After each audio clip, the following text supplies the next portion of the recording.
बिस्मिल्लाहिर्रहमानिर्रहीम। अस्सलाम वालेकुम। पाक वतन टीवी न्यूयॉर्क के कराची स्टूडियो से वजी अहमद सिद्दीकी आपकी खिदमत में हाजिर है। सवाल ये पैदा होता है कि क्या डोनाल्ड ट्रंप दुनिया से किया गया वादा पूरा कर सकेंगे। उन्होंने वादा किया है कि दुनिया में जारी जंगें ख़त्म कर देंगे और नई जंग शुरू नहीं होने देंगे। दुनिया भर में गज़ा, शाम, लबनान में यकतरफा जंग जारी है। इसराइल के हमले मुसलसल हो रहे हैं। दूसरी तरफ रूस यूक्रेन की जंग है जिसमें अमेरिका और मगरबी ममालिक यूक्रेन के साथ खड़े हैं। भारत मुसलसल असलहा जमा कर रहा है। कश्मीर में उसके साथ मज़ाहमत जारी है और कश्मीर को गैर कानूनी तौर पर भारत ने अपना हिस्सा बना लिया है।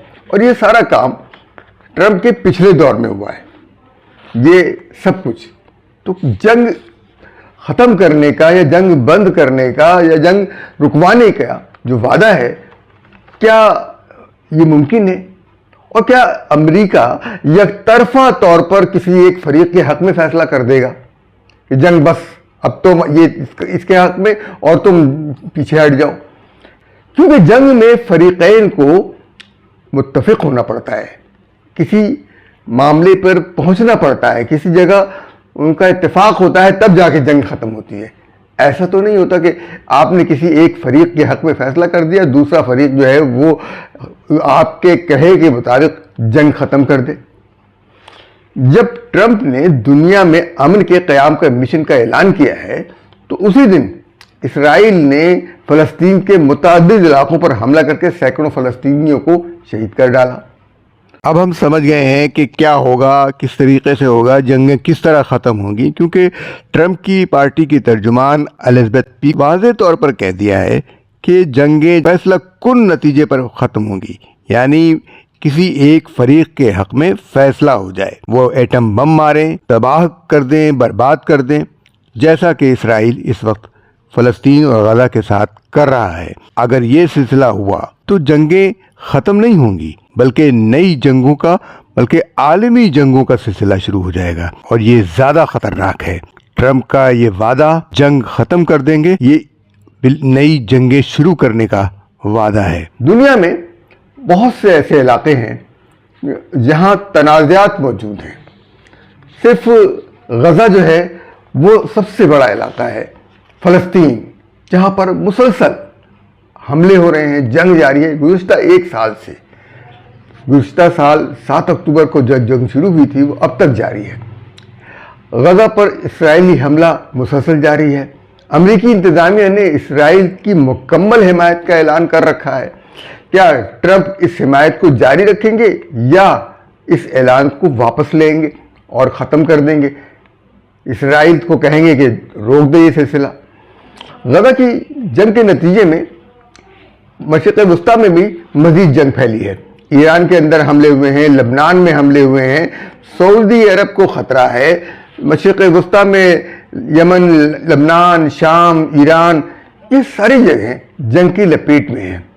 अफ़गानिस्तान अगरचे इस वक्त पुरसुकून है, लेकिन वहाँ किसी भी वक्त आग भड़क सकती है, क्योंकि इंतहा पसंदी का जो रुझान है वो अवाम को पसंद नहीं है। अफ़गानिस्तान के वो किसी वक्त भी वो तालिबान के ख़िलाफ़ उठ के खड़े हो सकते हैं और उनके ख़िलाफ़ बगावत कर सकते हैं।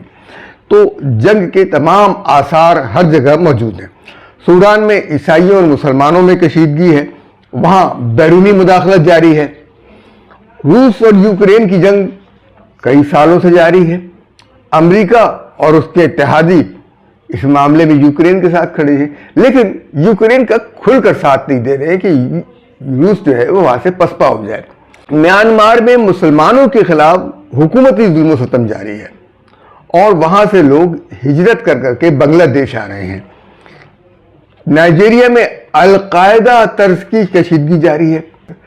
अलकायदा, ISS वगैरह वहाँ पर मौजूद हैं। हेटी में कशीदगी है। वहाँ पर जब से 2021 में वहाँ के सदर का कत्ल हुआ है तो वहाँ के लोग इस बात के मुंतज़िर हैं कि गैर मुल्की अफवाज आएँ और अमन का क़याम करें। आर्मीनिया, आज़रबाईजान में निकोरो काराबाग का झगड़ा है اور یہ چیزیں چل رہی ہیں۔ امریکہ اور چین کی تو کشیدگی اور تقریباً سڑ جنگ کی سی کیفیت ہے، وہ بھی جاری ہے۔ ان تنازعات کے علاوہ دنیا میں نت نئے تنازعات پیدا ہو رہے ہیں اور ان تنازعات کی بنیاد پر نئی جنگوں کے امکانات بھی بڑھ رہے ہیں، اور ان تنازعات کی بنیاد اسلحہ بنانے والے وہ کارخانے ہیں جو بڑی تعداد میں مغربی ممالک میں موجود ہیں، امریکہ میں بھی، یورپ میں بھی، اور جس کی وجہ سے جنوبی ایشیا کے ممالک میں بھارت سب سے زیادہ اسلحہ خریدنے والا ملک بن گیا ہے۔ سب سے زیادہ اسلحہ اس کے پاس موجود ہے، اور جنوبی ایشیا کے تمام ممالک جو بھارت کے پڑوسی ہیں ان کو بھارت سے خطرہ محسوس ہوتا ہے۔ چھوٹے چھوٹے ممالک ہیں، سری لنکا ہے، بھوٹان ہے، نیپال ہے، بنگلہ دیش ہے، اور پھر سب سے بڑا ملک اس کے مقابلے میں پاکستان ہے۔ تو جتنے ممالک ہیں بھارت کے پڑوسی، ان سب کو اس بات سے خطرہ ہے کہ بھارت اسلحہ جمع کر رہا ہے۔ کیا ٹرمپ بھارت کو اس کام سے روکیں گے؟ حالانکہ ٹرمپ نے بھارت کے ساتھ اسٹریٹجک معاہدہ بھی کر رکھا ہے، اور وہ جنگی نوعیت کا ہی ہے۔ ٹرمپ کیا بھارت کے ساتھ اس معاہدے کو ختم کر دیں گے؟ کہ ٹرمپ یہ سب کچھ نہیں کر پائیں گے، کیونکہ انہوں نے پاپولر ووٹ حاصل کرنے کے لیے تو یہ سب کچھ کہہ دیا، لیکن پاپولر ووٹ ان کو صدر بنانے کے لیے کافی نہیں ہوتے، اور وہ انہی لوگوں کی ہدایت پر عمل کریں گے جنہوں نے ان کو الیکٹورل ووٹ دلائے ہیں۔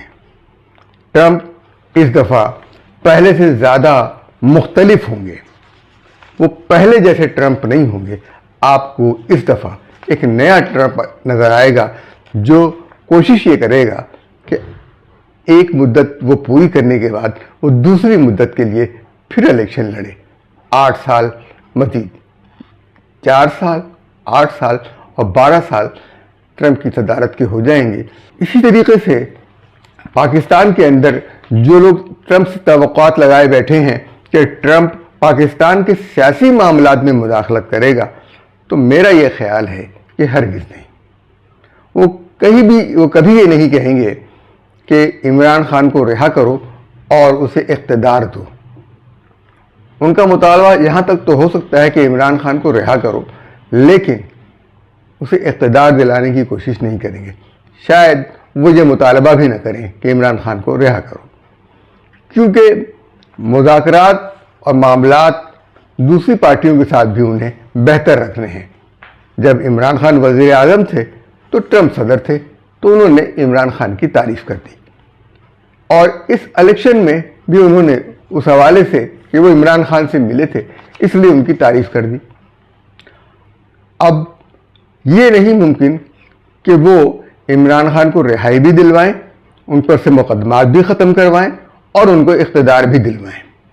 تو پاکستان کے عوام سوچیں کہ تحریک انصاف ان سے توقع رکھنے کے بجائے ٹرمپ سے اور امریکی امداد پر بھروسہ کر رہی ہے۔